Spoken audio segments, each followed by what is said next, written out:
Morri. E agora?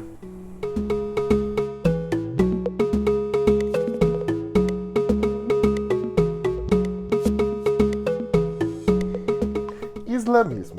Para os seguidores dessa religião, a morte é uma passagem desta vida para a eterna.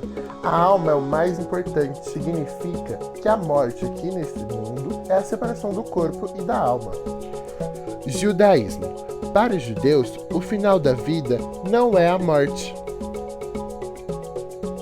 Eles acreditam que as almas passam por um processo de reencarnação e que podem voltar aqui para a Terra para cumprir a sua missão. Os espíritas não acreditam na morte. Quando uma pessoa morre, o espírito se desliga do corpo, a matéria, para assim voltar no mundo físico, reencarnando em outro. A reencarnação significa evolução. Protestantismo. Os seguidores dessa religião acreditam que a morte é um passaporte para a vida eterna e não acreditam em reencarnação. Eles também acreditam no céu e no inferno. E para eles, todas as pessoas são compostas por corpo, alma e espírito. E eles serão julgados pelos seus atos feitos aqui nessa terra. O budismo prega o renascimento.